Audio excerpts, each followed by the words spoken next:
યુદ્ધની અસર હવે ગુજરાતના બજારોમાં પણ. નમસ્કાર, હું છું પીનલ. સ્વાગત છે આપનું કરંટ ટોપિકમાં. અને જે પ્રકારે આ વૈશ્વિક સંકટ અત્યારે આવીને ઊભું રહ્યું છે, દરેક દેશ અને દરેક દેશના રાજ્યોના શહેરો સુધી પણ હવે તેની અસરો જોવા મળી રહી છે. જે પ્રકારે આ ઈરાન અને ઇઝરાયલનું યુદ્ધ અને તેમાં અમેરિકાની સંડોવણી અને હવે જે રીતે આ વિશ્વ યુદ્ધ થઈ શકે છે તે પ્રકારની વાતોની વચ્ચે અત્યારે હાલ જે તમામ ગુજરાતના બજારો છે તે બજારોમાં પણ તેની અસરો હવે જોવા મળી રહી છે. પેટ્રોલ ડીઝલ પર સૌથી પહેલા અસર પડે, કારણ કે ક્રૂડ ઓઇલ ના કારણે પેટ્રોલ ડીઝલના ભાવમાં સૌથી પહેલા જે અસર છે તે જોવા મળતી હોય છે. તેના કારણે અત્યારથી જ તમામ જે સમાચારોની વચ્ચે લોકો પેટ્રોલ ડીઝલની અછતનો અંદાજો લગાવીને ક્યાંક ને ક્યાંક તેની માટે અછત ન થાય તેવા પ્રયાસો કરી રહ્યા છે. એ સિવાય ગેસ સિલિન્ડરનો જે સંકટ છે, સૌથી મોટું સંકટ તેને માનવામાં આવી રહ્યું છે. ગુજરાત રાજ્યમાં ખુદ મંત્રી ઋષિકેશ પટેલે જણાવ્યું કે તેની માટે સરકાર પૂરી રીતે તૈયાર છે. ગેસ સિલિન્ડર માટેના જે પણ નિયમો છે તે પણ બદલી દેવામાં આવ્યા છે. અને યુદ્ધના કારણે જે ગુજરાતમાં એલપીજી ગેસ સપ્લાય ચેઇન છે તેના પર જે માઠી અસર જોવા મળી રહી છે, એના કારણે ઘણા બધા રેસ્ટોરન્ટ્સ પર તેની અસર જોવા મળી રહી છે. કારણ કે રેસ્ટોરન્ટમાં બનતું જે પણ જમવાનું ભોજન તે બધા પર તેની અસર જોવા મળી શકે છે, જેના કારણે ઘણા બધા રેસ્ટોરન્ટ્સ અત્યારથી તેની તૈયારીઓ કરતા જોવા મળી રહ્યા છે. બીજા એક ક્ષેત્રની વાત કરીએ તો ગુજરાતમાં જે પ્રકારે ગેસના બાટલા ખૂટ્યા છે, તો ખાણીપીણીના બજારમાં તો ગભરાટ છે, પરંતુ આ અવરોધના કારણે સિરામિક ઉદ્યોગ પર પણ તેની અસર જોવા મળી રહી છે. ગેસ સપ્લાય અવરોધને વધતા ખર્ચના લીધે ઉત્પાદન પર ગંભીર અસર જોવા મળશે. તો સિરામિક ઉદ્યોગમાં કુલ 117 એકમોને બંધ કરવાની ફરજ પડી છે. કારખાનાઓ બંધ થઈ જતા ઉદ્યોગપતિઓ અને શ્રમિકોમાં પણ ચિંતાની લહેર જોવા મળી રહી છે. યુદ્ધની વૈશ્વિક અસર ગુજરાતના બજારો સુધી કેવી રીતે પહોંચી છે, અત્યારે શું વિકલ્પ છે આપણી પાસે, તમામ મુદ્દાઓ પર વાત કરીશું. જેની માટે મારી સાથે જોડાયા છે દિલીપ ઠક્કરજી છે, જે કો ચેપ્ટર હેડ છે નેશનલ રેસ્ટોરન્ટ એસોસિએશનના. ખીમજી કુંડારિયા પૂર્વ પ્રમુખ છે મોરબી સિરામિક એસોસિએશન. આપ બંનેનું સ્વાગત છે. Welcome to the show.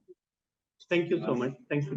ગેસના બાટલાનું જે સંકટ જોવા મળી રહ્યું છે તેનાથી શરૂઆત કરીશું. એટલે દિલીપભાઈ, આપની સાથે શરૂઆત કરીશ કે યુદ્ધના કારણે ગુજરાતમાં ખાસ કરીને એલપીજી ગેસ સપ્લાય ચેઇન પર કેટલી અસર જોવા મળી રહી છે.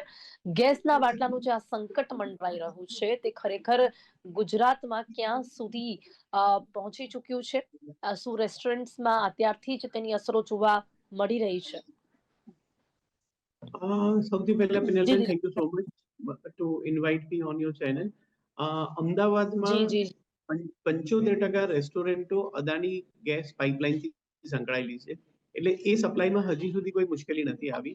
બાકીના 25% જે લોકો કોમર્શિયલ સિલિન્ડર વાપરે છે, જે લોકો આઉટસ્કર્ટમાં છે કે જ્યાં અદાણી ગેસ પહોંચ્યો નથી, એ બધાને ત્યાં પ્રોબ્લેમ છે. અને બીજા બધા શહેરોમાં મુંબઈ, બેંગ્લોર, એ બધે રેસ્ટોરન્ટ ઓલરેડી બંધ થઈ ચૂક્યા છે. પણ અહીંયા હજુ લોકો પાસે થોડો ઘણો સ્ટોક છે, એટલે હજુ એવું એક પણ રેસ્ટોરન્ટ બંધ થયાનું સાંભળ્યું નથી. પણ જો પરિસ્થિતિ યથાવત રહેશે તો આવનારા સમયમાં ઘણા બધા આઉટડોર કેટરિંગના પ્રસંગો કેન્સલ થઈ જશે. ક્લાઉડ કિચન અને ડાર્ક કિચન જે છે એ લોકોનું કદાચ મુશ્કેલીમાં આવી શકે. હોસ્પિટલ કેટરિંગ, ઇન્ડસ્ટ્રીયલ કેટરિંગ કરતા હોય એ લોકોને તકલીફ પડી શકે એવું છે. અને એને કોઈ ઓલ્ટરનેટ ઓપ્શન્સ પણ બહુ નથી કે તાત્કાલિક તમે લાકડા કે ચૂલા પર કે કોલસા પર રસોઈ કરી શકો એવા હવે સ્કેલ નથી રહ્યા. એટલે પરિસ્થિતિ થોડી નાજુક છે. નહીં, પણ અત્યારે આપ લોકો જ્યારે ગેસના બાટલા ખરીદવાનો પ્રયાસ કરી રહ્યા હશો ત્યારે બજારમાં શું જોવા મળી રહ્યું છે દિલીપભાઈ? ગેસના બાટલા ખરીદવા માટેનો અત્યારે ટ્રાય હાલ કરી? વેન્ડરને તમે ફોન કરો તો પહેલા લાઈટલી જવાબ આપતા હતા કે છે નહીં. હવે એ લોકોની પર એટલા બધા ફોન આવે છે, એટલે કોઈ ફોન ઉપાડવાના બંધ કર્યા છે.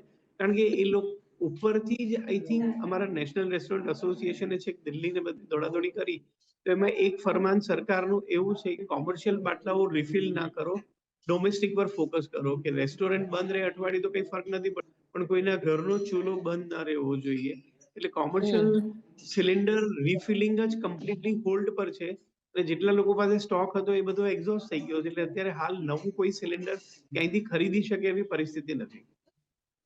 ઓકે, એના પર વધુ વાત કરીશું. વાત કરીએ અત્યારે સિરામિક ઉદ્યોગમાં કેવો સંકટ જોવા મળી રહ્યો છે. ખીમજીભાઈ, શું કહેશો? જે પ્રકારે આ યુદ્ધની અસર અલગ અલગ ક્ષેત્રોમાં જોવા મળી રહી છે, ત્યારે તેની જ અસર સિરામિક ઉદ્યોગ પર કેટલી જોવા મળી રહી છે હાલમાં? ભારતના અર્થતંત્રની અંદર કંઈ વધુમાં વધુ અસર થાય કોઈ ઉદ્યોગને તો એ સિરેમિક ઇન્ડસ્ટ્રીને થશે. કારણ કે અમે 100% ઇમ્પોર્ટેડ ગેસ વાપરીએ છીએ. એ ગુજરાત ગેસ આપે છે અને બાકી ઇમ્પોર્ટેડ બાય ટેન્કર પ્રોપેનથી આવે છે. તો આ યુદ્ધના કારણે અત્યારે કોઈ નવી વેસલ આવતી નથી, નવી સપ્લાય છે નહીં. અને ગુજરાત ગેસ પાસે 15 તારીખ સુધીનો ગેસ છે. 15 તારીખ પછી જો નવી સપ્લાય ન આવે તો અમારે આ ફેક્ટરી બંધ કરવી પડે. બીજું કે પ્રોપેન ગેસ જે છે ઇમ્પોર્ટેડ બાય ટેન્કર આવે છે એ પણ ગઈકાલથી બંધ થઈ ગયું છે. અને જેને કારણે અમારે 800 ફેક્ટરી આ ગેસ વાપરે છે, ગેસ આધારિત છે. એનો અમારી પાસે બીજો વિકલ્પ નથી. એટલે 15-20 તારીખ પછી અમારે 800 ફેક્ટરી નવી વેસલ નો આવે, નવી સપ્લાય ન આવે તો ફેક્ટરી બંધ કરવાની થશે. અને અમારી પાસે અમારી ફેક્ટરીમાં લગભગ 4 લાખ લોકો કામ કરે છે. આ 4 લાખ લોકો બેરોજગાર થશે એ નિશ્ચિત છે. અને એ ઉપરાંત કદાચ ગેસની સપ્લાય મળે તો પણ ગેસના ભાવ એટલા બધા વધી જશે, ક્રૂડના, ડીઝલના, પેટ્રોલના, તો ભારતના અર્થતંત્રને, અમને એકને નહીં પણ ભારતના અર્થતંત્રના દરેક સેક્ટરોને વિપરીત અસર થશે. કારણ કે આપણે એનર્જી ડેફિસિટ સ્ટેટ છીએ. ટોટલ એનર્જી આપણે ઇમ્પોર્ટ કરીએ છીએ. જી ક્રૂડ બિલકુલ. હોય, પછી ગેસ હોય, કોલસો પણ આપણે ઇમ્પોર્ટ કરીએ છીએ. તો આ એનર્જી જે ખાત છે એ આપણા અર્થતંત્રને બહુ નુકસાન કરશે. જોકે વિશ્વના દરેક અર્થતંત્રને કરશે. ગઈકાલે જ અરામ્કોના પ્રમુખનું એક નિવેદન હતું કે જો એનર્જીની આ સમસ્યા છે એ ચાલુ રહેશે તો વિશ્વના અર્થતંત્રને બહુ ગંભીર અસર થશે. અને જે ક્રૂડ ઓઇલ છે એ $150 સુધી જઈ શકે એવી સંભાવના છે, એવું નિવેદન અરામ્કો પ્રમુખનું હતું.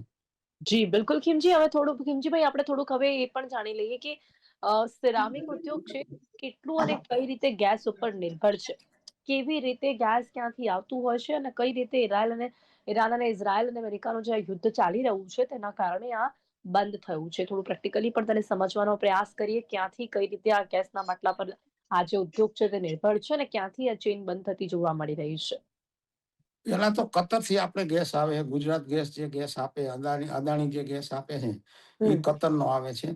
કતરનો ગેસ કોઈ સંજોગોમાં સ્ટ્રેટ ઓફ હોર્મુઝ જે ઈરાને બંધ કરી દીધી છે કે અહીંયાથી કોઈ પણ વેસલને પસાર થવા નહીં દે. એના ક્રૂડના વેસલ પણ એને બંધ કરી દીધા છે. લગભગ 30% થી 20% માલ ટોટલ વિશ્વનો ઈ જે સ્ટ્રેટ ઓફ હોર્મુઝમાંથી પસાર થાય એ સાંકડી ખાડી છે દુબઈ વચ્ચે ને ઈરાન વચ્ચે. જે જી ફારસની ખાડી છે, આ બાજુ ઓમાનની ખાડી છે, વચ્ચે આ સ્ટ્રેટ ઓફ હોર્મુઝ આવે છે. હવે એમાં ઈરાને એવું નિવેદન આપ્યું હતું કે મિત્ર રાષ્ટ્રોના વેસલને અમે આ હોર્મુઝ ખાડીમાંથી પસાર થવા દેશું. એટલે મોદી સાહેબ કંઈક ડિપ્લોમસીથી પ્રયાસ કરે અને મિત્રના દેશો જો એમાંથી પસાર થાય તો એ ગેસ આવી શકે એમ છે. બીજો, રશિયા પાસેથી જો ક્રૂડ આપણે ઇમ્પોર્ટ કરવાના હોય તો રશિયાથી પણ ગેસ મગાવી શકાય એમ છે. બીજું, અમારે ઇમ્પોર્ટેડ ગેસ આવે છે જે ટેન્કરથી આપવામાં આવે છે. જે મોટી મોટી આપણી ઓઇલ કંપનીઓ આપે છે, રિલાયન્સ આપે છે, અદાણી આપે છે, એ તો ગઈકાલથી જ બંધ થઈ ગયો અને એના ભાવ પણ અતિશય વધી ગયા છે. દાખલા તરીકે ₹52 જે પ્રોપેન ગેસનો ભાવ હતો, એને પ્રોપેન ગેસ કહીએ છે, ઇમ્પોર્ટેડ ગેસ છે એને ગુજરાત ગેસ સિવાયનો. ₹52 હતો, એ 2 દિવસમાં ₹60 થઈ ગયો. 4 દિવસ પછી ₹75 થઈ ગયો અને આજની તારીખનો ભાવ ₹112 છે. તેમ છતાં જે એસમાં લાગુ કર્યો છે એના અનુસંધાને અમારે સિરેમિક ઇન્ડસ્ટ્રી માટેનો સપ્લાય પણ પ્રોપેન ગેસમાં નથી. ગુજરાત ગેસ પાસે જે કાંઈ સ્ટોકમાં છે એ 15 તારીખ સુધી આપશે. એને કોઈ ભાવ વધાર્યા નથી. અને ગુજરાત ગેસે એવું પણ એક સંકેત આપ્યો છે કે 20% ગેસનો પુરવઠો અમે વધુ આપશું તો વધુ અમે 20 તારીખ સુધી જીવી શકીએ. તો 20 તારીખ પછી તો અમારી ટોટલ 800 ફેક્ટરી બંધ થઈ ગઈ છે. આજની તારીખે 250 થી 300 અત્યારે ફેક્ટરી જી જી બંધ થઈ ગઈ જી છે. આ એક ટેન્શન ચોક્કસપણે હશે કે 20 તારીખ પછી શું, આપણે તેના પર વાત કરીશું. દિલીપભાઈ સાથે ફરીથી વાત. દિલીપભાઈ થોડુંક બેક જજો, થોડા પાછળ જજો, તમારી ફ્રેમ પ્રોપર દેખાય એને લઈને. દિલીપભાઈ શું કહેશો, ખાસ કરીને જે રીતે શ્રામિક ઉદ્યોગમાં ગેસનું જે મહત્વ છે તે આપણે જણાવ્યું કઈ રીતે ત્યાં સુધી પહોંચતું હોય છે, ત્યારે વાત આપણે રેસ્ટોરન્ટ્સની કરીએ, કેટરિંગની કરીએ, સ્ટ્રીટ ફૂડની કરીએ, કેટલું મોટું સંકટ અને ક્યારથી થઈ શકે છે, કઈ રીતે જે ગેસ છે એ જ્યારે ઈરાન અને ઇઝરાયલનું જે યુદ્ધ ચાલી રહ્યું છે, જે હોર્મુઝ કરીને ખાડી જે ઈરાને બંધ કરી છે, તેના કારણે ક્યાંક જે તમામ જે બિઝનેસ છે તે અટકી પડ્યું છે. શું લાગે છે આપને, કેટલા સમય સુધી હજી પણ આપણે આ ગેસના સંકટને ટાળી શકીશું, ખાસ કરીને રેસ્ટોરન્ટ સુધી આ ગેસ ક્યાં સુધી કઈ રીતે પહોંચતી હોય છે? સૌથી પહેલા ખાડી યુદ્ધ ક્યાં સુધી ચાલશે એ આપણે કોઈને ખબર નથી. અને એ ખાડી યુદ્ધના કારણે ત્યાં એ લોકોના બેઝ સ્ટેશન ને એ બધા પર બોમ્બ પડ્યા હોય ને એમના વેસલ્સ અને સ્ટીમરોને જે નુકસાન થયું એના કારણે નવો જથ્થો આવવાનું અત્યારે હાલ બિલકુલ જ મુશ્કેલ લાગે છે. અને આપણા ગુજરાતમાં જેમ ખીમજીભાઈ કહ્યું ને કે આપણે બહુ જ ડેફિસિટ છે. We are relying completely on outside supply. એ કોલસો હોય, ડીઝલ હોય, ક્રૂડ ઓઇલ હોય, પેટ્રોલ હોય કે ગેસ હોય. તો આવનારો સમય થોડો ચેલેન્જિંગ, કારણ કે ગુજરાતમાં તો ગેસ પેદા થતો નથી અને કોમર્શિયલ સિલિન્ડર બંધ થઈ ગયા. પાઇપલાઇન નો ગેસ જે છે એ હું અદાણીમાં કોઈની સાથે વાત કરવાની કોશિશ કરી રહ્યો છું, પણ કોઈની સાથે સંપર્ક નથી થયો કે એ લોકો ક્યાં સુધી સપ્લાય આપી શકશે એ પણ ખબર નથી. જો એ બંધ થઈ જાય તો હોટેલ ઉદ્યોગ કમ્પ્લીટલી એની અસર હેઠળ આવશે, રોજગારી ખોરવાઈ જશે. બહારથી આવનારા લોકો, હોસ્પિટલના પેશન્ટ, એ બધાના જમવાના પણ ઘણા બધા પ્રોબ્લેમો ઉભા થઈ શકે. પણ કે જે ઓલ્ટરનેટ અરેન્જમેન્ટ છે, તમે ઇન્ડક્શન પર નાનું મોટું ચાય બનાવી શકો કે મેગી બનાવી શકો, પણ એમાં બલ્ક કુકિંગ ના થઈ શકે. એવા ઇન્ડસ્ટ્રીયલ સાઇઝના ઇન્ડક્શન કુકરો કોઈ વસાવ્યા જ નથી. સોલાર એનર્જી પણ વી આર નોટ ઇક્વિપ. એટલે સમય બહુ ચેલેન્જિંગ છે. આઈ ડોન્ટ નો, એમાં ભગવાન જ કંઈક આપણને રસ્તો સુજાડે અને આ પરિસ્થિતિમાંથી બહાર આવવાની કોશિશ કરીએ.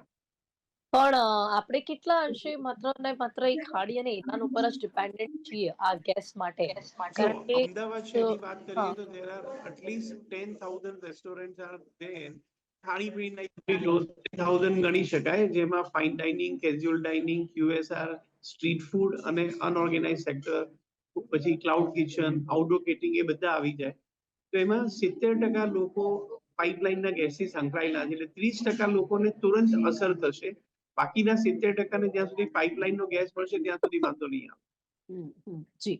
હવે વાત ફરી એક વખત સિરામિક ઇન્ડસ્ટ્રીની કરીએ તો સિરામિક ઉદ્યોગોમાં અત્યાર સુધી કુલ 117 એકમોને બંધ કરવાની ફરજ પડી ગઈ છે, ખીમજીભાઈ. એટલે ક્યાંક હવે અત્યાર સુધી અત્યારે આપણે કહીએ છીએ કે આ સંકટ એકદમ દરવાજા ઉપર આવી ચૂક્યો છે એવું કહી શકાય છે. કારણ કે ઘણા કારખાનાઓ બંધ થઈ ગયા છે, ઉદ્યોગપતિઓ અને શ્રમિકો હવે ચિંતામાં જ છે. જે 20 તારીખની આપ વાત કરી રહ્યા છો, હજી ઘણા બધા બીજા જે હશે કદાચ એવી ફેક્ટરીઝ કે જે ચાલુ હશે, પણ જે 170 એકમો છે તેમને બંધ કરવાની ફરજ ઓલરેડી પડી ગઈ છે, ખીમજીભાઈ. નહીં, 117 નહીં, આજની તારીખે 250 થી 300 ફેક્ટરી બંધ થઈ ગઈ છે 800 માંથી. એટલે એવું કહી શકીએ છીએ કે ત્યાં અત્યારથી ગેસ પહોંચવાનું બંધ થઈ ગયું છે. હા, બંધ થઈ ગયું. હવે દર દિવસે એક ફેક્ટરીઓ બંધ થવાની વધતી જશે સંખ્યા. 50 વધશે, 40 વધશે, કારણ કે પ્રોપેન ગેસ આધારિત જે છે એની પાસે બીજો જાજો સ્ટોક નથી. આ તો ગુજરાત ગેસ છે ને, એ ખુદ 15 તારીખ સુધી આપવાની છે. એટલે ગુજરાત ગેસ સપ્લાય કરે એવી થોડીક 20% ઇન્ડસ્ટ્રી 15 તારીખ સુધી જીવશે. બાકી પ્રોપેન ગેસ વાળી તો 10 તારીખ સુધી 2-3 દિવસમાં બંધ થઈ જશે. એટલે તો ઈ ગુજરાત ગેસ ક્યાંથી અને કેટલા દિવસ સુધી સપ્લાય કરી શકશે? કારણ કે એ લોકો બી ઇન ધી એન્ડ તો ક્યાંક ને ક્યાંક ડિપેન્ડન્ટ જ છે તે ખાડીમાંથી. જ્યાં સુધી ગેસ નહીં આવે ત્યાં સુધી ગુજરાત ગેસ પાસે બી નહીં આવે. એ ગુજરાત ગેસ તો ખાડી આધારિત જ છે. હારમુજ ખાડી છે, એમાં હાથું કતરમાંથી સાડી તો અત્યારે એ તો હજી ક્યાંક એ રીતે રસ્તો ઓપન થાય એ આપણને ક્યાંય લાગી નથી રહ્યું, જોવા નથી મળી રહ્યું. જ્યાં સુધી કંઈક વડાપ્રધાન નરેન્દ્ર મોદી બીજી કોઈ એની ઈરાન સાથે કોઈ વાર્તાલાપ કરે કે કોઈ વચગાળાનો રસ્તો નીકળે, ત્યાં સુધી તો આ જ રહેશે. અને કોઈ વિકલ્પ જ નથી એ સિવાયનો. બીજા દેશો અને કદાચ ગેસ આવે બીજા દેશોમાંથી અન્ય રીતે, તો અત્યારે જો વેસલ ઓપરેટરે $3,000 એક કન્ટેનરે વધારી દીધા વોર સરચાર્જ. એટલે ગેસ તો મોંઘો થવાનો જ છે. ક્રૂડ મોંઘું થશે તો પેટ્રોલ ડીઝલ મોંઘું થશે. અત્યારે ભારત પાસે ગેસ કે ક્રૂડ સપ્લાય મેળવવા માટેનો કોઈ રસ્તો નથી, એમાં ખાસ કરીને તો ગેસ માટે. એટલે અમારે 200 થી 300 ફેક્ટરી તો આજની તારીખે બંધ થઈ ગઈ. અને ઈરાને જે સ્ટેટમેન્ટ આપ્યું છે એમાં નરેન્દ્ર મોદી સાહેબ કંઈક ડિપ્લોમસી વાપરી અને મિત્રના દેશોને, મિત્ર દેશો એટલે ચાઇના અને ભારત, એના વેસલને જો પસાર થવા દે તો એ એક વિકલ્પ છે. અને બાકી અન્ય દેશોમાં જે લાવવાનું થાય ગેસ, તો એ તો ઘણો બધો મોંઘો પડે. અને અહીંયા અવેલેબિલિટી હોય કે ન હોય એ પણ જોવો પડે, કારણ કે ગેસના લોંગ ટર્મ કોન્ટ્રાક્ટ હોય છે, 5 વર્ષ 10 વર્ષના. તો આપણે કતર સાથે જે લોંગ ટર્મ કોન્ટ્રાક્ટ હતા, તો લોંગ ટર્મ કોન્ટ્રાક્ટ બીજા સાથે ન હોય તો આપણને ગેસ ન પણ મળી શકે. અને અત્યારે એક્સપોર્ટમાં પણ અમને બહુ વિપરીત અસર ચાલુ થઈ ગઈ છે, જેની અંદર 1,500 કન્ટેનર મુન્દ્રા પોર્ટ પર પડ્યા છે, એ અમારે પાછા લાવવા પડશે. મેં કીધું એમ $3,000 સરચાર્જ વધી ગયો છે, તો ભાડું વધી ગયું. તો અત્યારે કોઈ પણ ઇમ્પોર્ટર આવા ઊંચા ભાડામાં માલ ઇમ્પોર્ટ ન કરે, એ પણ હાથ પકડીને બેસી જશે. અને જે 4 લાખ લોકો છે, પહેલા તો અમે નોર્મલી 1-2 મહિના સુધી મજૂરોને છૂટા નહોતા કરતા. એને પગાર આપતા હતા, ચાલુ રાખતા હતા. પણ યુદ્ધની પરિસ્થિતિમાં તો આ યુદ્ધ ક્યાં સુધી ચાલે, કેટલું ચાલે, એ તો કઈ નિશ્ચિત છે નહીં. તો હમ. અમે તો 5 સુધી એને રાખીએ મજૂરોને, પછી તો અમારે ન છૂટકે એમને છૂટા જ કરવા પડે. અને હમ. આ બધા જ મજૂરો રહ્યો ને એ પર પ્રાંતના મજૂરો છે. એટલે અમને તો ભયંકર નુકસાન જવાનું છે આર્થિક. એ તો કઈ ઠીક છે, પણ આ બેરોજગારોનું જે મોટું સંકટ છે એ બહુ મોટી સમસ્યા છે. અમે ગેસ વાપરીએ છીએ એવું નહીં, અમે તો ગુજરાતના ટોટલ વપરાશના 60% ગેસ અમે વાપરીએ. આ સિવાય હમ. નાના મોટા ઘણા બધા ઉદ્યોગો ગેસ આધારિત છે, ભલે નાની ક્વોન્ટિટીમાં વાપરે, તો એને પણ ગેસ ન મળે તો એ લોકો એ ઉદ્યોગો બંધ થવાની શક્યતા છે. જી અને બિલકુલ. રાંધણ માટે તો આપણી પાસે વિકલ્પ થઈ ગયો, ભલે ચાલો કેરોસીન પણ વાપરીએ. પણ હું માનું ત્યાં સુધી નરેન્દ્ર મોદી સાહેબ એવી વ્યવસ્થા કરી છે કે રાંધણ ગેસની અંદર કોઈ અછત નહીં થાય, શોર્ટેજ નહીં થાય. કારણ કે જે બલ્ક સ્ટોક હોય, ફીડબેક સ્ટોક, એને જાળવી રાખ્યો હોય. ક્રૂડમાં પણ એવી રીતે એને જાળવી રાખ્યો હોય સ્ટોક, જે બફર સ્ટોક કહીએ એને. કારણ નહીં તો કે રાંધણ ગેસ નું આવે તો દિલીપભાઈ, એ રાંધણ ગેસ ક્યાંક આપ લોકોને કામ લાગી શકે ખરી? કારણ કે જેમ કે ઘરોમાં ગેસ નું સપ્લાય હોય એમાં અત્યારે કઈ એવી અસરો જોવા નથી મળી રહી, તો હોટલ રેસ્ટોરન્ટ પણ એના પર ક્યાંક થોડો ડિપેન્ડન્ટ હોઈ શકે. મને પૂછ્યું ને પિનલબેન? જી દિલીપભાઈ. હા, રાંધણ ગેસ અને ઇન્ડસ્ટ્રીયલ ગેસ બંનેની ઇન્ટેન્સિટી અલગ અલગ હોય છે. એટલે હમ. આઈ થિંક કે આમને સામને એનું કંઈ ક્રોસ કનેક્શન થઈ શકે એવું નથી. હમ. એક પીએનજી અને એલએનજી બે કેસ છે, જે હમ. સિલિન્ડર બંધ થઈ ગયા કોમર્શિયલ એ, અને બીજો પાઇપલાઇન થી આવે એ. અને હમ. એ એક જ ગેસ ખાવામાં વપરાઈ શકે, કારણ કે એની ફ્લેમ એટલી માઇલ્ડ હોવી જોઈએ કે ખાવાનું દાજી ના જાય, ચોંટી ના જાય, અથવા એટલે ઓછી ના હોય કે ખાવાનું કાચું થઈ શકે. હા. એટલે એનો કોઈ રિપ્લેસમેન્ટ કે કોઈ પર્યાય નથી મારા ખ્યાલથી. નહીં તો દિલીપભાઈ, જે પાઇપલાઇન થી આવતું જે ઘરમાં જે ગેસ છે, હા હાલ શું લાગે છે તેના પર કોઈ સંકટ આવીને ઉભું રહી શકે છે? એ વિશે પણ ક્યાંક વિચારણા કરવી પડી શકે છે. હા, એ અદાણી પાઇપલાઇન વાળા જ આપણને કહી શકે કે એ લોકોનું સપ્લાય બેઝ ક્યાંથી છે, અને હમ. એ લાઈનમાં કોઈ પણ રીતે ડિસ્ટ્રપ્શન થવાની શક્યતા છે કે નહીં. મેં ગઈકાલથી ટ્રાય કર્યો છે કોઈ સિનિયરને કોન્ટેક્ટ કરવાનો, પણ હજી સુધી અદાણીમાં કોઈની સાથે સંપર્ક થઈ નથી શક્યો. જો એ ન થાય તો 75% બધું નોર્મલ ચાલશે. હા. પણ જો એમાં પ્રોબ્લેમ આવે તો આખી ઇન્ડસ્ટ્રી સફર કરશે એવી શક્યતા છે. ઓકે, ખીમજીભાઈ, એના પર આપનું શું માનવું છે? આપને લાગે છે કે ક્યાંક એના પર પણ કોઈ ઇમ્પેક્ટ જોવા મળી શકે છે? અદાણી જે ગેસ સપ્લાય કરે છે હા. અમદાવાદ, મહેસાણા, કડીમાં અને હા. ડોમેસ્ટિક, એ ગેસ પણ ગુજરાત ગેસનો જ છે. એની પાસેથી લઈને જ આપે છે. પણ ગુજરાત ગેસ પાસે એક બફર સ્ટોક હોય, અને જે હમ. આસમાં લાગુ પડ્યો હોય આવશ્યક ચીજ વસ્તુ ધારા, એના અનુસંધાને એ બફર સ્ટોક મેન્ટેન કરશે. મારી માન્યતા છે ત્યાં સુધી રાંધણ ગેસને કોઈ તકલીફ નહીં પડે. હમ. તમને ખોટો સ્ટોક નહીં કરવા દે. હમ. તમારે જો એટલા બાટલા આપશે. કોમર્શિયલ ગેસ છે ને, એ લોકોને તો કોઈ કનેક્શન નથી. એ તો ઓપન માર્કેટમાંથી 40 કિલોના બાટલા ખરીદે છે. તો હમ. એના માટે તો ઓપન માર્કેટમાં અવેલેબલ હોય તો મળશે. બાકી તો જેને કનેક્શન છે એને અદાણી અથવા તો ગુજરાત ગેસ છે ને અછત નહીં થવા દે. અને હમણાં જ નરેન્દ્ર મોદી સાહેબે પેટ્રોલિયમ મિનિસ્ટર અને વિદેશ મંત્રી હારે મીટિંગ કરી હતી આના અનુસંધાને. તો કોઈ ડિપ્લોમેટિક રસ્તો એ લોકો કાઢશે, અને કદાચ ગેસ ચાલુ થઈ જાય એવી અપેક્ષા રાખીએ છીએ. બાકી તો ઇન્ડિયાના અર્થતંત્રને તો અસર થવાની જ છે. બધું મોંઘું થઈ જશે. અને આપણે આ જે વાપરીએ છીએ એનર્જી, એ ટોટલી આપણે ઇમ્પોર્ટેડ આધારિત છીએ. જી બિલકુલ. એનો બીજો એક સરસ મજાનો વિકલ્પ છે ગ્રીન હાઇડ્રોજન, હમ. જેના ઉપર કેન્દ્ર સરકાર મિશનના ધોરણે કામ કરી રહી છે. હમ. મોદી સાહેબે એનું એક હાઇડ્રોજન ગેસ મિશન બનાવ્યું છે, અને એના ઉપર સારી રીતે કામ થઈ રહ્યું છે. અને આપણે હાઇડ્રોજન બહુ સારી રીતે બનાવી શકીએ એમ છે. સમુદ્રના પાણીમાંથી બને, ખારા પાણીમાંથી. પણ હજી એમાં વાર લાગે એમ છે ખીમજીભાઈ, હજી સમય લાગે એમ છે. એને વાર નાખવાની બીજી કાંઈ નહીં. પ્રાઇવેટ 10 કંપનીઓ કામ ચાલુ કરી દીધું. હમ. ટેકનોલોજી અવેલેબલ છે. પ્રાઇવેટ કંપનીઓ નહીં ને, એ લોકોએ ટાટાના, રિલાયન્સ ની બધાએ, અદાણીએ બધાએ પોતાના હાઇડ્રોજન ચાલુ કરવાની ફેક્ટરીઓની શરૂઆત કરી દીધી. એ ટેકનોલોજી અવેલેબલ છે. બીજું કે આપણી પાસે પોટેન્શિયલિટી હાઇડ્રોજનની એટલી બધી છે કે આપણે એને એક્સપોર્ટ કરી શકીએ એમ છે. કારણ કે સમુદ્રના પાણીમાંથી જ બનાવવાનું છે. જી જી બિલકુલ. તો જે બિલકુલ. આપણી ડિપેન્ડન્સી છે ઇમ્પોર્ટેડ ગેસ ઉપર, એનર્જી બોલીએ આપણે, હમ. કોલસો, ક્રૂડ, આ તે ગેસ છે, એના ઉપરથી આપણે મુક્ત થઈ શકીએ. જી એટલે બિલકુલ. આપના માધ્યમ મુજબ નરેન્દ્ર મોદી સાહેબને હું વિનંતી કરીશ કે જે ગ્રીન હાઇડ્રોજનનું મિશન છે એને હવે છે ને 10 ગણી તાકાતથી ચાલુ કરી દેવું જોઈએ.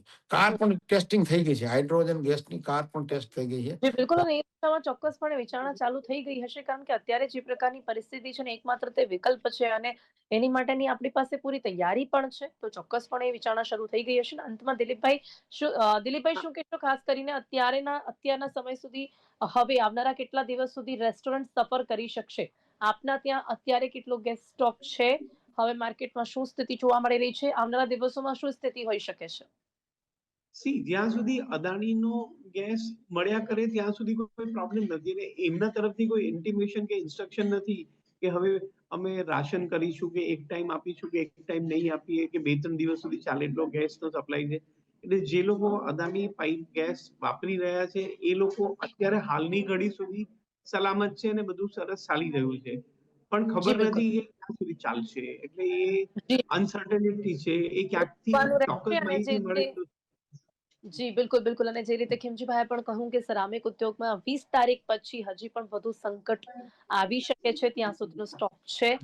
ત્યાં સુધી જોઈએ છે કે ગુજરાત ગવર્મેન્ટ હોય, ઇન્ડિયન ગવર્મેન્ટ હોય, આ માટેનો શું રસ્તો નીકાળે છે, શું કોઈ વચગાળાનો રસ્તો નીકળે છે.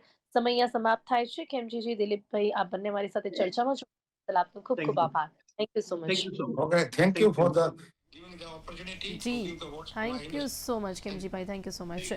તો યુદ્ધના કારણે અત્યારે જે પ્રકારે હોટલ, રેસ્ટોરન્ટ અને સિરામિક ઉદ્યોગને જે અસર જોવા મળી રહી છે, ગેસ ઉપર ડિપેન્ડન્ટ આ ઇન્ડસ્ટ્રીઝ અત્યારે બંધ થવાના આરે છે, ત્યારે હવે જોવાનું રહેશે કે આ સ્ટોક પચશે ત્યારબાદ સરકાર દ્વારા રચકાળાનો શું વિકલ્પ શોધવામાં આવે છે. કરંટ ટોપિકમાં અત્યારે બસ આટલું જ. ફરીથી મળીશું નવા વિષયની સાથે. ત્યાં સુધી રજા આપશો. નમસ્કાર.